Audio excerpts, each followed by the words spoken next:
Today I want to take a look at one of the most charming platformers for the Amiga, Twinworld.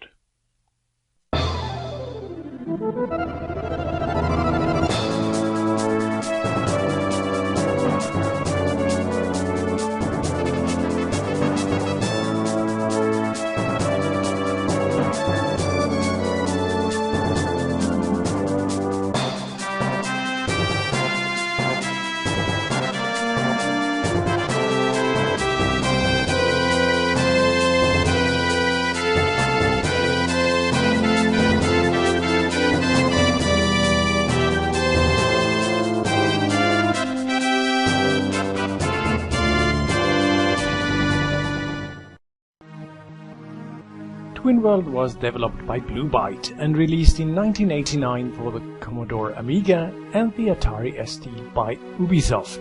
It was later ported to the Commodore 64, the Amstrad CPC, the CX Spectrum and the Acorn Archimedes. But the best version is, without a doubt, the Amiga version. And that's the version we're looking at now. The game begins after the evil druid Maldor conquered the land with the help of a magical amulet.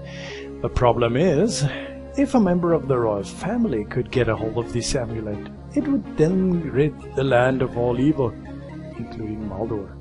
So to be safe, he breaks the amulet into 23 pieces and hides them all over the land. It is now your noble quest, as Ulopa, the last member of the royal family, to find these pieces and destroy the evil druid. Unfortunately, this story is told entirely in the manual, as the game doesn't feature any introduction sequence. On first glance, the game seems to be a pretty standard 2D side-scrolling platformer. It does, however, have a couple of unique features that make it stand out from the crowd of similar games. The most important feature, and the one presumably giving the game its name, is the fact that each level has two sides, or worlds, which are connected by doors.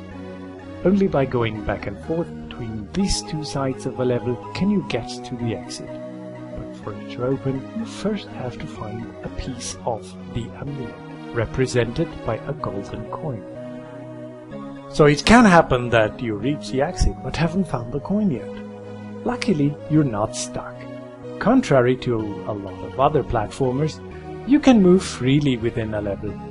This makes the game feel more open and, combined with the Twinworld game mechanic, sometimes provides quite a challenge to find the amulet piece. Another rather unique aspect of the game is the way your character shoots. Explained in the manual as energy bubbles, these shots arch through the air like a ball thrown by the hero. While this is, in essence, nothing original, there are numerous games that feature similar shooting, the arch of the shots can be controlled, well, somewhat.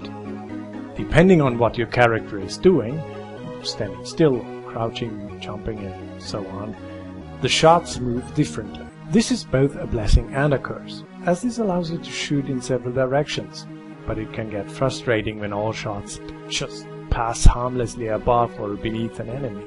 Sometimes it can even become infuriating, desperately trying to fire a ground shot because the monster comes closer and closer, but the only thing you manage is a wide-arc shot. Expect to die a couple of times because of this. When you die, you are set back to the last door you went through, no matter how far away that door was. So I strongly recommend beginners to use every door they pass, even if they want to stay on this side of the current level. Thankfully, monsters do not respawn, and once a level is cleaned, it stays that way. This is even more important, as your energy bubbles are limited. You have to collect different colored potions for each of the 3 types of energy bubbles to increase your ammunition. This gives the game additional depth, as you have to decide whether you use weaker bubbles, as their potions are much more common, or stronger bubbles, which will require fewer shots, but their potions are much rarer. These stronger shots are also sturdier and bounce off walls and floors a couple of times, giving you even more options on how you can defeat monsters from a safe spot. Helping in your quest are a number of other power-ups besides potions, Among them, the spring that allows you to double jump, or the parachute which will open as soon as you drop would otherwise kill you. Yes, unlike most other platforming heroes, Ulopa dies when he falls from a height. It's just a little more than what he reaches with a double jump. One very helpful item you can collect is the flute. Each flute can be used twice to call a merchant. He sells all the items you have collected at least once, which really avoids a lot of frustration if you are standing in front of a locked door and you don't want to go back to search the whole level for a key you miss. Or if you need temporary invincibility because you didn't manage to kill the third head of a Bothria and it now guards the exit door, shooting lasers. Graphically, Twinworld looks nice. The monsters and by himself are very well animated. The levels look very cool, although there's a bit of repetition going on. Every 5 levels, a completely new graphic set is loaded. Starting with the caves, you travel through the dark forest, a castle named Blackthorn, the swamps of Montaigne, and finally, the temple of the druid Maldor. Halfway through his journey, Ulopa changes from a childlike character into a more grown-up bearded man, but otherwise controls exactly the same. Speaking of controlling, the gameplay is incredibly smooth, and you never have the feeling that you don't have full control over the character. As previously mentioned, shooting energy battles needs a little bit of getting used to, but it actually works pretty well. Since the Amiga usually supported only one joystick button, jumping is done by pushing up. That may sound a little awkward, but it works flawlessly. Pushing down makes Ulopa crouch, and a short pushdown makes him stomp the ground, sometimes breaking floors. Doing this when in front of a door makes him pass through it. Twinworld sounds great. Most notable is the somewhat melancholy and beautiful music by composer Heiko Ruttmann. Sound effects too are nicely done and fit the game perfectly. And not only that, you can have both music and sound effects simultaneously, something a lot of other Amiga games couldn't do. Well, I said at the beginning of this review that Twinworld is one of the Amiga's most charming platformers. And it's true.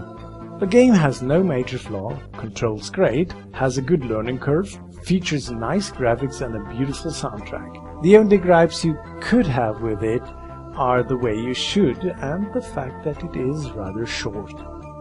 If you're very, very good, or a cheater, you can finish the game in about 1.5 hours.